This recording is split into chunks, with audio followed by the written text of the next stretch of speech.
ETF index mutual funds నేర్చుకుని stock మార్కెట్లో రాణించాలనుకుంటున్నారా? వెంటనే ఈ నెంబర్కి కాల్ చేయండి. నమస్తే రమగారు. నమస్తే రమగారు, మనము గుడికి వెళ్ళినప్పుడు గంట కొడతాం. అలానే ఇంట్లో కూడా పూజ చేసుకునేటప్పుడు గంట కొడితేనే అదొక తృప్తిగా అనిపిస్తుంది. కర్పూరం కానీ హారతి కానీ ఇచ్చినప్పుడు స్వామికి ప్రత్యేకించి ఆ టైం అంతా కూడా ఆ సమయం అంతా గంట కొడుతూనే ఉంటాం. ఈ గంట కొట్టే అనే ఈ విధానానికి సంబంధించి ఏదైనా ఆంతర్యం ఉందంటారా? గంట కొట్టేటప్పుడు పొద్దున్న మొదట మనం పూజ మొదలు పెట్టేటప్పుడే గంట కొడతాం. ఆ కొట్టి ఏం చెప్తాం, ఒక శ్లోకం ఉంది దానికి. ఆగమార్థంతు దేవానాం గమనార్థంతు రక్షసాం కురు ఘంటారవంతత్ర దేవతాహ్వాన లాంఛనం. ఈ శ్లోకం. ఈ శ్లోకం చెప్తూ గంట కొడతాం. ఇప్పుడు శ్లోకం వచ్చిన వాడు శ్లోకం చెప్పుకుంటూ కొడతాడు గంట, రానివాడు కూడా కొడతాడు. శ్లోకం రాదు, ఊరికే గుళ్ళో అయ్యవారు కొడతారు కాబట్టి మనం కూడా ఇంట్లో కొట్టుకుంటారు. గంట వాయించేస్తారు కదా. ఏమవుతుందంటే కంచు గంట. మామూలుగా చూడు, గంట అంటే కంచు గంట అనేదే మనకు తెలుసు కదా. ఈ కంచు గంట మోగినప్పుడు ఆ సౌండ్ లో ఓంకారం వినపడుతుంది. ఆ వైబ్రేషన్ లో అది వినపడేది ఓంకారం. ఈ వైబ్రేషన్ వల్ల ఏమవుతుంది, చుట్టూతా ఉన్న వాతావరణం అంతా శుభ్రపడుతుంది.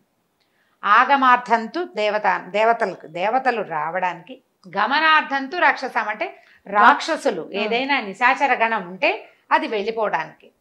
కురు ఘంటారవం, ఘంటారవాన్ని చేయి. ఎక్కడైతే నువ్వు దేవతలకి ఆహ్వానం పలుకుతున్నావో అక్కడ ఘంటారవం చేయి. అది దేవతల్ని ఆహ్వానించే ఒక లాంఛనం, ఒక పద్ధతి. ఈ ఘంటారవం వినపడేసరికల్లా ఏమవుతుంది, చుట్టూ ఆ వైబ్రేషను మన చెవికి కాసేపు వినిపిస్తుంది. ఈ మూములు మన చెవికే కాకుండా మన చుట్టూతా ఉన్నటువంటి అన్ని రకాల జీవజాలాలకి తెలుస్తాయి. శబ్ద తరంగాలు దూరంగా ప్రయాణిస్తాయి కదా, శబ్దం ఎక్కువ దూరం ప్రయాణిస్తుంది. దానివల్ల ఏమవుతుందంటే ఎవరైతే పూజ చేస్తున్నాడో అతనిని చాలా రకాల సూక్ష్మక్రిములు దరి చేరవు. దీనివల్ల పాజిటివ్ ఎనర్జీ డెవలప్ అవుతుంది. నెగిటివ్ ఎనర్జీ ఏదైనా మారుమూలల్లో ఉన్నా, ఆ ఇంట్లోనే ఏదైనా కొన్ని చీకటి శక్తులు లాంటివి ఒక మూలల్లో ఉన్నా అవన్నీ కూడా బయటికి పోతాయి. ఇప్పుడు దేవాలయంలో గంట ఎందుకు కొడతాం? గంట కొడతాం. ఇప్పుడు వచ్చిన ప్రతివాడు లోపలికి వచ్చి నువ్వు గంట కొట్టి నమస్కారం చేస్తావు. హాజరు వేయించుకోవటం, కోరికలకి మన కోరిక చెప్పుకుంటాం. అయ్యా రక్షించు, కాపాడు, మా పిల్లలకి బాగా చదువు, నాకు వ్యాపారాభివృద్ధి లేదా విద్యాభివృద్ధి, మంచి పిల్ల వివాహం, దేవుడికి దండం పెట్టుకుని గంట కొడతాం. మన కోరికలని జ్ఞాపకం చేయటం. మేము వచ్చాము మీ దగ్గరికి అని చెప్పటం, హాజరు వేసుకోవటం, జ్ఞాపకం చేయటం. గంట కొట్టి మనం ఎస్ అనిపించుకోవాలి, మేము వచ్చాము అని. ప్రదక్షిణం ముందే వెళ్ళిపోయి టగడగా గంట కొట్టాం, ప్రదక్షిణం చేసి వస్తాం. ప్రదక్షిణం చేసి వచ్చి అయ్యవారిని చూస్తూ గంట కొట్టి ఒక నమస్కారం చేసుకుంటాం. వచ్చాను, ఎస్ నేను. హాజరు పట్టి వేయించుకోవద్దు. అవును, అందుకని గంట కొడతాం. తర్వాత హారతి ఇచ్చేటప్పుడు గంట కొడతాం. ఈ హారతి ఇచ్చేటప్పుడు ఏం చేస్తాము, మనం ఈ హారతి ఇచ్చేటప్పుడు ఏ ప్రతిమా స్వరూపం స్వామివారికి ఎవరున్నారో, అమ్మవారు, అయ్యవారు, ఆంజనేయ స్వామి, వినాయకుడు, కుమారస్వామి, గంగానమ్మ తల్లి, అమ్మ తల్లులు కూడా చాలా మంది ఎన్ని రకాల దేవతా స్వరూపాల్లో ఉన్నాయి మనకి. ఈ హారతి ఇచ్చేటప్పుడు గంట ఎందుకు కొడతామంటే, ఈ స్వామికి హారతి ఇస్తున్నాం, మీరంతా కూడా ఏ దేవతలైతే ఈ చుట్టుపక్కల ఉన్నారో మీరందరికీ కూడా ఈ హారతి ఇస్తున్నామని చెప్పడం కోసం. దేవతాహ్వాన లాంఛనం కదా అది.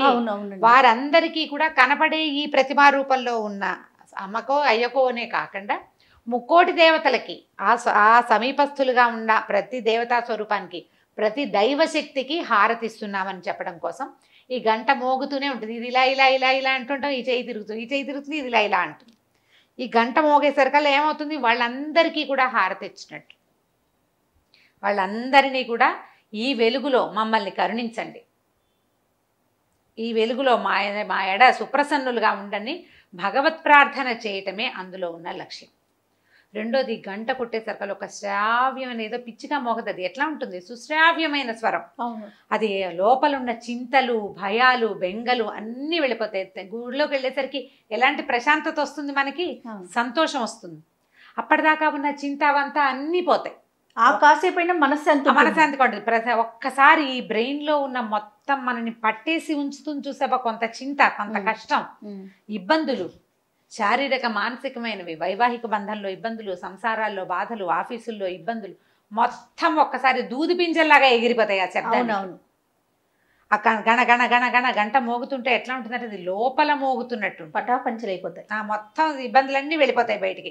మనం బయట అడుగు పెట్టాక ఈ ప్రశాంతత కోల్పోతాం మన అవునండి. పరిస్థితిని బట్టి.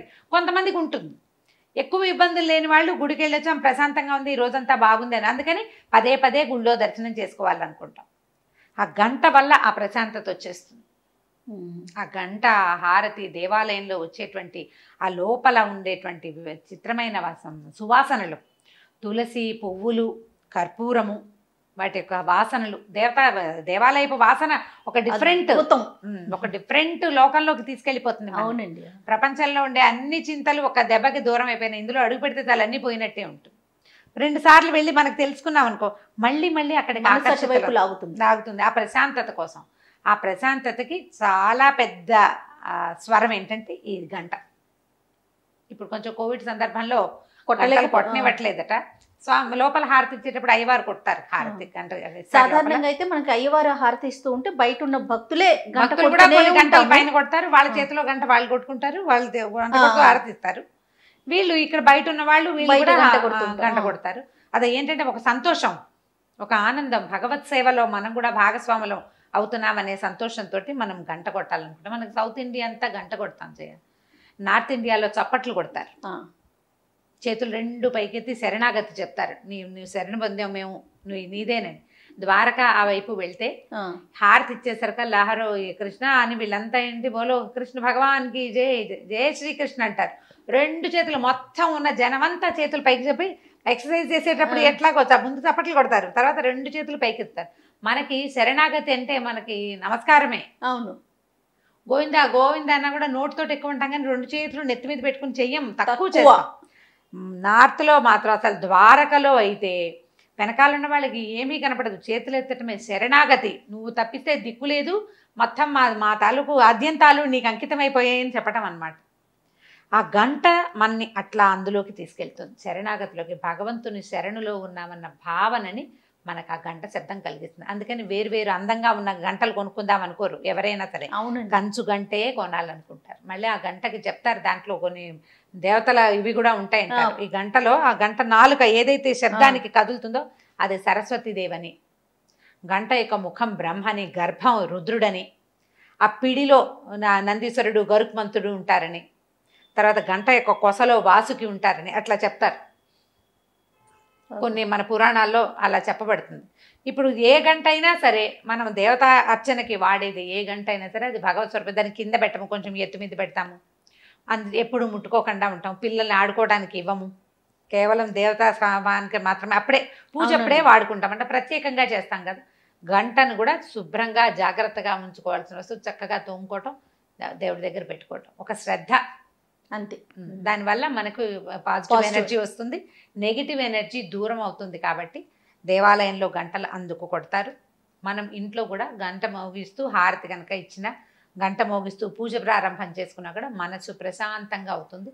ఆ గంట శబ్దం వల్ల ఈ చుట్టుపక్కల ఇంట్లో ఏమైనా నెగిటివ్ ఎనర్జీస్ ఉంటే అవి బయటికి వెళ్ళిపోతాయి. రమగారు, ఉదయము సాయంత్రము పూజ చేసుకుంటాం. కొంతమంది ఉదయం చేస్తారు, కొంతమంది సాయం వేళ దీపం పెడతారు కదా. ఎప్పుడు చేసినా కూడా గంటని మనం మ్రోగించవచ్చండి? చేయొచ్చు. హారతి ఇవ్వడానికి గంట వాడతాం కదా. ఇప్పుడు మామూలుగా పెట్టుకునే దీపం పెట్టేటప్పుడు గంట వాయించడం అందరూ చెయ్యరు, అందరు చేసే విధానం కాదు. ఈ ఎప్పుడు చేస్తాము, ఏదైనా విధానంగా మన షోడశోపచారాలు చేస్తే, నిత్య గౌరీ పూజ, నిత్యము పూజ విధానంగా చేసే అలవాటు ఉంటే ఆ విధానానికి గంట కొట్టుకుంటారు. ఒకవేళ మనకి ఆ విధానం లేదు కానీ మనకి గంట మోగించాలని ఉంది, ఆ గంట మోగించి దేవుడికి దండం పెట్టి దీపం పెట్టుకోండి, చక్కగా బాగుంటుంది కదా. మనకు ఒక ఎనర్జీ ఫీల్ వస్తుంది. చేయొచ్చు తప్పకుండా, అందులో తప్పేమీ లేదు. నేను అలా చేస్తాను, అందుకనే అడుగుతున్నాను. సాయంత్రం పూట దీపం పెట్టే ముందు గంట మ్రోగించిన తర్వాతే దీపం పెడతా, అలవాటు మన పద్ధతి. అంటే మనకు అది నచ్చింది, అంతే, బాగుంది కదా, చేయొచ్చు తప్పకుండా, అందులో ఏమి తప్పు లేదు. హారతి ఇచ్చేటప్పుడు కూడా గంట మోగిస్తాము, ఎలాగూ గంట మోగించి హారతి ఇస్తాము. ఇలా దీపం పెట్టుకునే ముందు కూడా గంట మోగించి దండం పెట్టుకుని అప్పుడు దీపారాధన చేసుకోవచ్చు. రైట్ రమ్ గారు, నమస్తే. నమస్తే.